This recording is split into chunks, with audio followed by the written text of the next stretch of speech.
வணக்கம். உங்க பிசினஸ உலக லெவல்ல அடுத்த கட்டத்துக்கு எடுத்துட்டு போக ரெடியா இருக்கீங்களா? ஒரு குறிப்பிட்ட மார்க்கெட்ல உங்க காம்படிட்டர்ஸ் எல்லாம் பின்னுக்கு தள்ளி எப்படி நம்பர் 1 இடத்த புடிக்கிறதுன்னு யோசிச்சுட்டு இருக்கீங்களா? இன்னைக்கு நாம வெற்றிக்கான ஒரு சீக்ரெட் பிளேபுக்க திறக்க போறோம். இது வெறும் தியரி இல்லங்க. உங்க வெற்றிக்கான ஒரு உறுதியான ஆக்ஷன் பிளான். இதுதாங்க எல்லா கம்பெனியும் கேட்குற அந்த மில்லியன் டாலர் கேள்வி. உங்க பலம் எல்லா இடத்துலயும் ஒரே மாதிரி இருக்காது இல்லையா? அப்போ உங்க முழு எனர்ஜியையும் எங்க முதலீடு செய்யணும், எந்த மார்க்கெட்ல உங்களால ஒரு தனி இடத்தை பிடிக்க முடியும்? வாங்க இந்த கேள்விக்கான பதில இன்னைக்கு நாம சேர்ந்து தேடலாம். சந்தையில ஜெயிக்கிறதுங்கிறது அதிர்ஷ்டத்துல வர விஷயம் இல்ல. அது ஒரு செஸ் கேம் மாதிரி. கரெக்டான பிளானிங், துல்லியமான டேட்டா, அப்புறம் ஒரு தெளிவான ஸ்ட்ராட்டஜி, இது மட்டும் இருந்தா போதும், நீங்களும் ஜெயிக்கலாம். அந்த வின்னிங் ஸ்ட்ராட்டஜியை உருவாக்குறதுக்கான சாவிதான் இந்த விளக்கம்.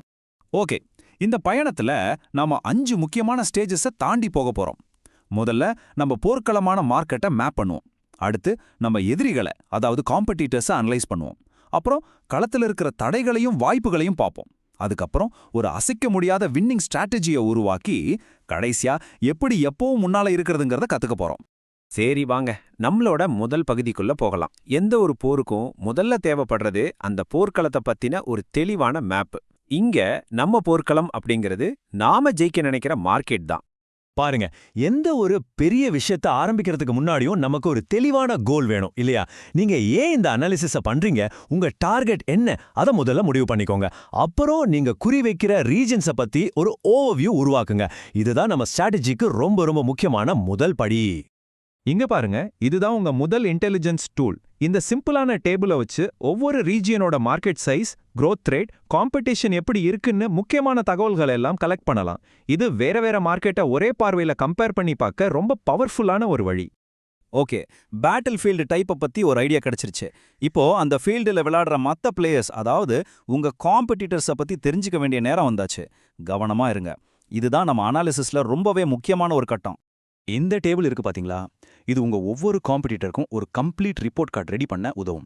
அவங்களோட மார்க்கெட் ஷேர் எவ்வளோ, அவங்களோட ஸ்ட்ரென்த் என்ன, வீக்னஸ் என்ன, அவங்க பிரைசிங் ஸ்ட்ராட்டஜி என்ன, இந்த மாதிரி தகவல்கள் உங்க அடுத்த மூவ் என்னவா இருக்கணும்னு முடிவு பண்ண போற ஒரு புதையல் மாதிரி.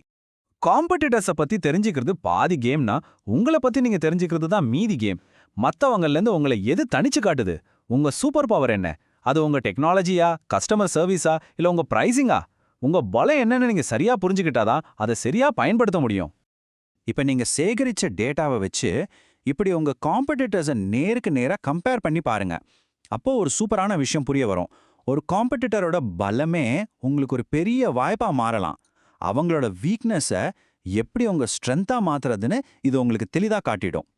காம்படிட்டர்ஸ் ஓகே, ஆனா அந்த மார்க்கெட்டோட சூழல், அதாவது அந்த நிலப்பரப்பு எப்படி இருக்கு?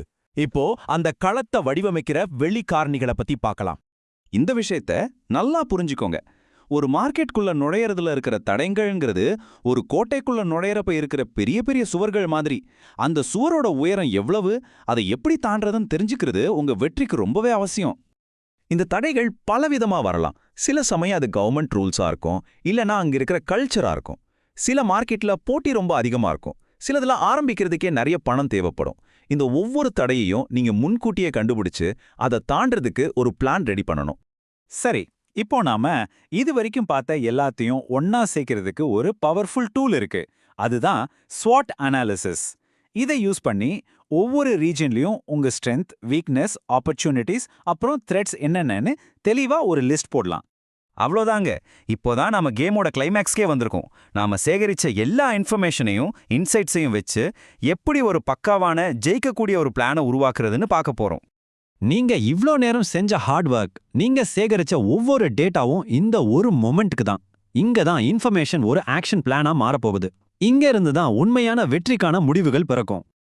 பாருங்க, நம்மளோட நோக்கம் உலகத்துல இருக்கிற எல்லா மார்க்கெட்டையும் பிடிக்கிறது கிடையாது. அது பிராக்டிக்கலாவும் இல்ல.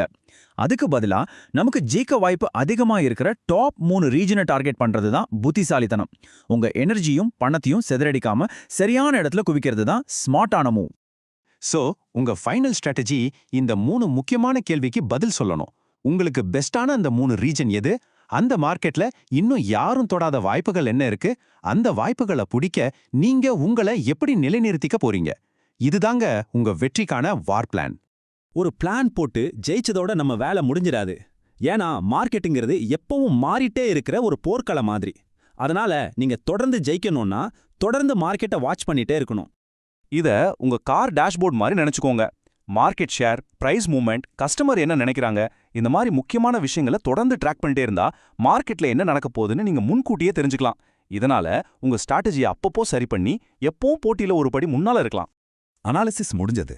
உங்க வெற்றிக்கான பிளேபுக் இப்போ உங்க கையில இருக்கு. நீங்க களத்தை புரிஞ்சுக்கிட்டீங்க, எதிரிகளை எடை போட்டுட்டீங்க, உங்க வியூகத்தையும் ரெடி பண்ணிட்டீங்க. இப்போ ஒரே ஒரு கேள்விதான். உங்க மொத மூவ் என்னவா இருக்க போகுது?